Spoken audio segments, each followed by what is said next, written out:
Money Radio, discussing the business of making and spending money. Hello, world. Welcome to the Money Radio podcast studio this morning. Coming to you from the leadership studio from the nation's capital of Nigeria, here in Abuja. Of course, it's another lovely day to talk about everything that has to do with agriculture, talk about business as it relates to agriculture, as it relates to the farm, as it relates to investment in the agriculture industry.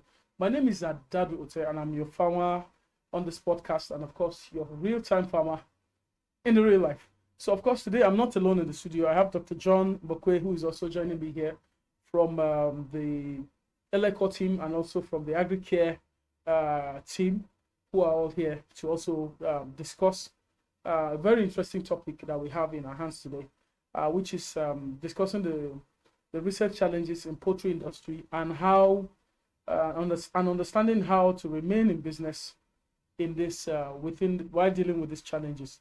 Dr. John, a lot of farmers have been out of business. I'm aware that most farmers are shutting down, are closing down for one reason or the other. And this conversation is valid from the north to the east, to the south, to the western part of Nigeria. And of course, by extension, other African countries are farmers in other neighboring African countries. And I think also relatively are shutting down farm operations and farm businesses generally. How do we understand this reality that we are in, which we know that is something that has been in existence over time? As a matter of fact, some people will say that life is all about challenges. So how do we navigate through these milky waters of this industry called agriculture? Well, the poultry industry, recently there are a lot of challenges, no doubt. And the fact that farmers are banking out of the business cannot be overemphasized. But as people are banking out, people are banking in. So that remain in the business. The question a wise person should ask himself: why are these persons remaining in the business? Why are others coming in? And this some others are starting the business. When you yourself, you want to run away. So this is a question a wise person should ask. And that is why this topic is valid. Let people understand how to remain in business in this challenging time. Let me start from the challenge of maize. Recently that's a very big spot to start with. Yeah. Can it ever be a conversation that a challenge we can overcome it? Because in Nigeria, for instance, people will just tell you, the region that is growing more of the maize are under a lot of security crisis. But I tell people sometimes, I say even in Iraq, people are still growing animals, are still doing business. So yeah. Well, in the issue of maize, maize is a major component of the animal feed. It takes about 60% of the animal feed. Yeah. Whether it's poultry, whether it's general livestock. An average of 60% of the feed is maize. And now this maize of recent is very scarce and the price is skyrocketing on daily basis. And people need to think outside the box. For instance, a bag of, let's say, broiler starter, for instance, it's on the average of 12,000 naira per 25 kg. Yeah, at the moment. If you value this, if you do the mathematics, you see that 1 kilogram is about 480 naira to 500 naira per kilogram of feed. And a broiler chicken will likely eat 4 kg to 4.5 kg. To maturity. That's on the average 6 weeks. 6 weeks. And when you check this, you see that only feed alone have taken about 2,000 naira. You get it? And the purchasing power in the market is low. So people are still pricing it low. Meanwhile, you have spent a lot on the feed. Sequel to maize. Now, the challenge is, or the question is, how do we minimize expenses on the maize? This is an area farmers are. If we minimize these expenses, can we balance nutrition? Of course. You're a vet doctor. Of course. So don't push farmers don't carry us go where we don't know. No. We want to we can reduce expenses on the maize in this challenging time. Meanwhile, we will always advise in a crisis like this, we can advise the government. We're advising maize should come into the country. But however, before the process comes in, how can we remain in business? There are a lot of things, innovations that has come to play. And I don't want to let the dog out of the bag now. Let me leave the cat. But with time, okay, I'm going to express in full details. In fact, we are bringing people who are very experts, even more than myself, relatively and arguably, however. You are a specialist in your space. And they are. Who are going to tell us more about the nutrition, because thinking of it, we had to liaise with the Agricare STD Plus to bring in some people from Germany, nutritionists. And there are products. So you mean some of these solutions are not readily available yet? They are available, but we need farmers to teach people. Access we need to teach the farmers how to use it, how to assess it, how to make use of it, so that you can make profitability. So how about the challenges of farmers who tell you that purchasing power by consumers is going low? I have a case of farmer who was telling me how he has struggled to sell off his broiler chicken, for instance, or his egg. Anyway, egg is on demand at the moment, even though it's naturally supposed to be on the low at the moment. Consumption, since schools are in vacation, we're in the vacation mood here in this part of the world. But the demand is high, and which I also think that is largely because maybe some farmers have shut down, so that we have limited number of eggs in the market, which is also keeping the demand, the supply and demand chain a bit balanced and a bit high on the other end. I think the egg issue and the market challenge, well, purchasing power now is low, and people are basically placing scale of preference. Many persons may decide to eat beans other than eating meat. They are still a source of protein. But the recent challenge is many persons are not even remembering that egg is a cheaper source of protein. They are not even looking at that aspect. What they look at as a luxury.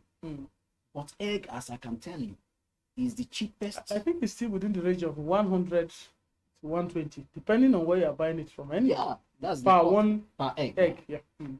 And if you look at people's purchasing power, now it's very low, basically, because of hike in a lot of products.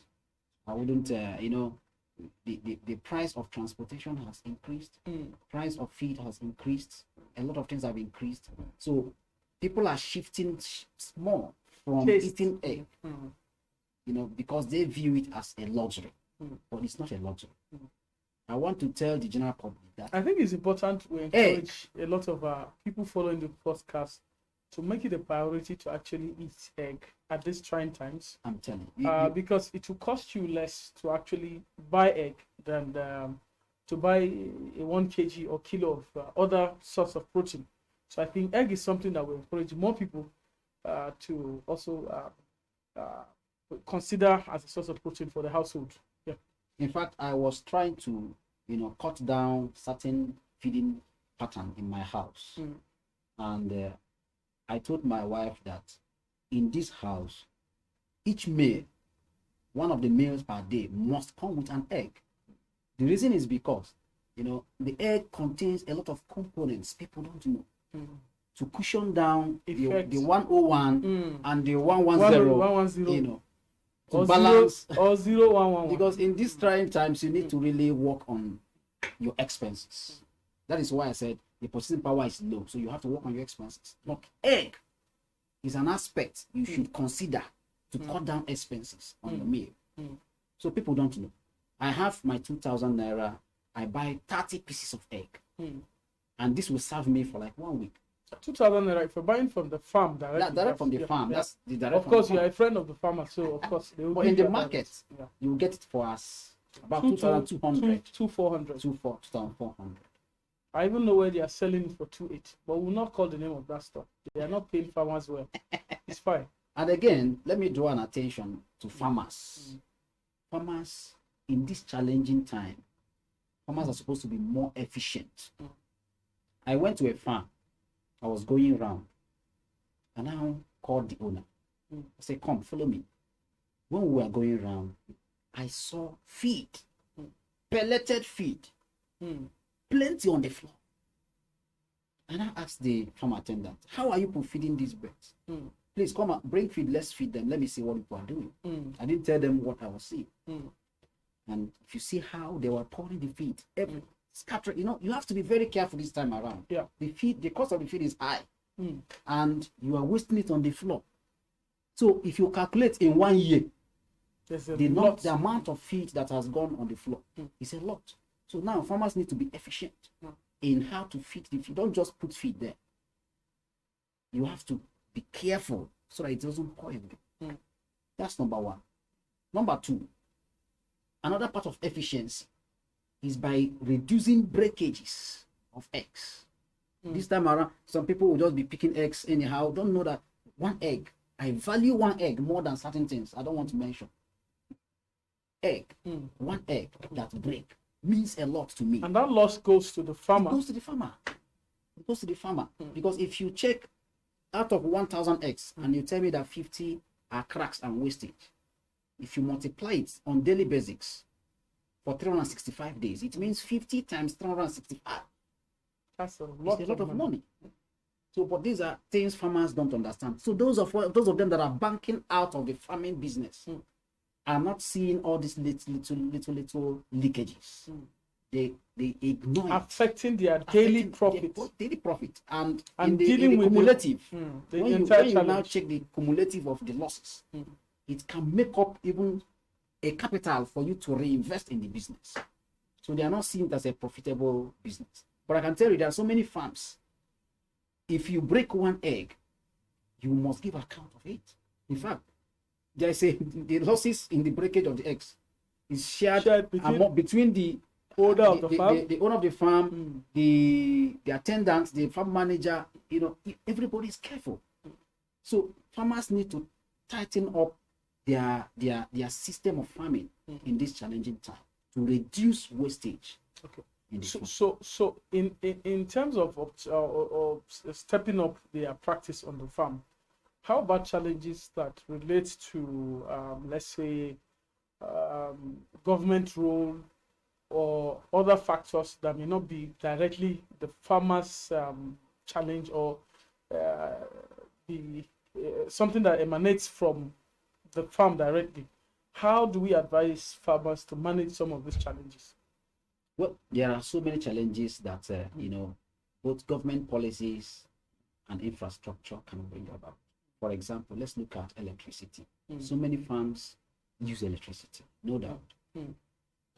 I think the areas where the farmers need to work hand in hand with the government, to provide electricity as in farming areas, it will reduce their cost of production. You need electricity to pump water. You need electricity if you're a feed miller. You need which is a major input for the poultry industry. Yes, because the animals will need a lot of water. So the government need to really work on helping farmers to supply electricity. That's number one. Number two is the road infrastructure. When you are carrying eggs, if you have never been to certain farms, you may not understand.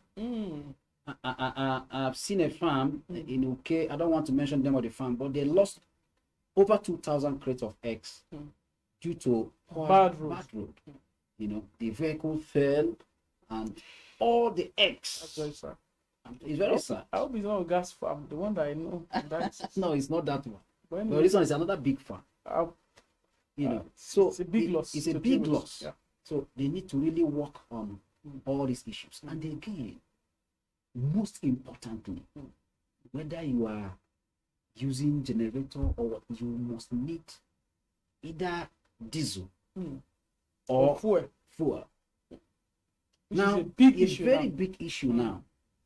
In fact, this topic, if I want to talk about how it's affecting the farmers, I may not exhaust it.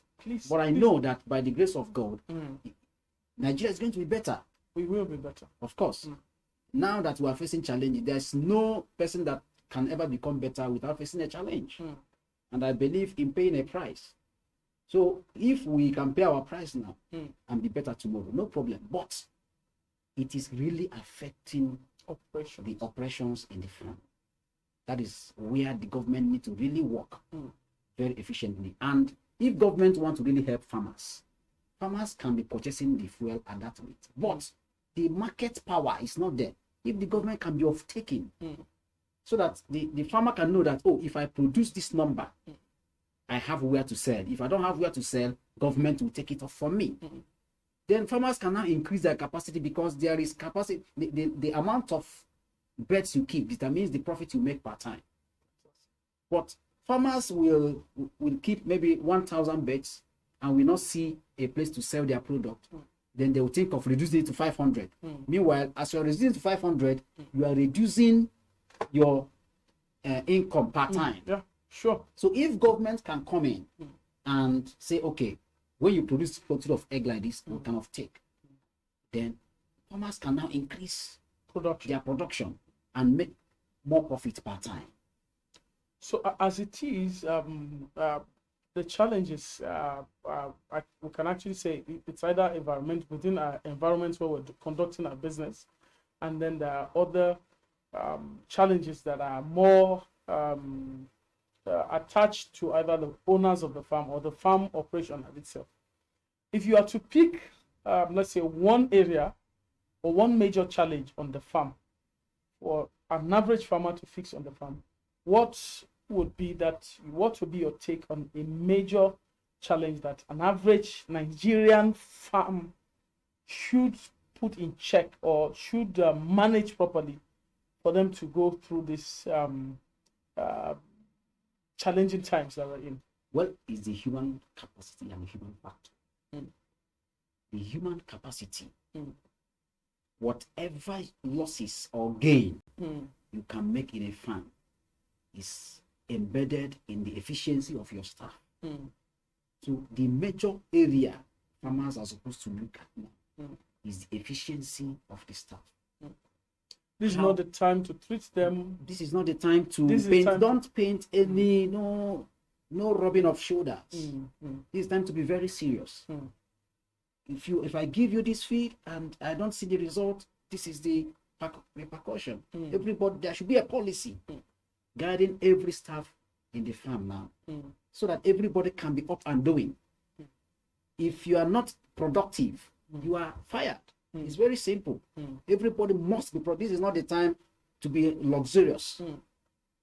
So every farmer should really pay attention to the human investment. Okay, so and I know that there are lots of things that are also happening. Some of this human capital development you talked about, it's not you really do not, farmers do not need to spend a lot of money or spend any resources to actually share information or advanced technology information or how advanced management techniques with them.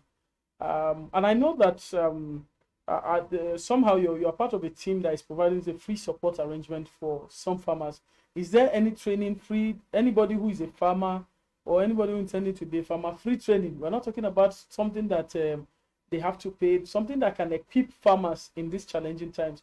And of course, this podcast is one of the reasons why we're having this conversation here on this podcast too, so that people can understand that there are certain ways that they can also manage through these challenging times and to also stay in business. So how are people like you who are doing a lot of field work helping farmers to deal with this problem? Well, and this management skill, because these are skills that is very needed. The issue of human capacity management. While we are talking about staff being very keen to what they are doing, it's good to train them. It's good to build capacity in them, because you can't give what you don't have. Very soon, on the 6th and on the 7th of September 2023, there's going to be a mega seminar, a mega conference to empower farmers. In fact, this seminar is targeted to... And are they paying anything? It's free, right? No, it's free. So nobody is paying 1 naira. It's an empowerment program. It's a program to help the farmers. It's a program to share knowledge so And many about the innovations that has come on board, and people don't know how to manage it in this challenging time. Oh. So we are going to share a lot of innovative solutions to the recent livestock challenges, because people are facing challenges. So we want to tell them how to go about. In fact, the issue of the maize I talked about initially, during that seminar, we're going to tell people how to make use of certain products to reduce the cost of maize. Okay. So at this point, we will come to the end of this conversation, and of course, we will continue with another segment of some of this issue, because we cannot explore all this engagement at just one sitting, and then we hope to also throw more light on certain segment of what we're having the conversation here. And of course, if you're listening to this podcast from wherever you're listening, please feel free to share this on all your social media platform, and also listen to us and share with your friends and family on the Leadership Podcast channel, on Leadership TV, on Facebook, Spotify, AudioMark, and every other channels that we're live on. Thank you so much for listening to the agro segment of the Money Radio this morning on Leadership Podcast. My name is Adado Ote. Of course, join us same time on this channel while we engage you in different segments of the markets. Thank you. That's okay. Did I take much time? I didn't know that.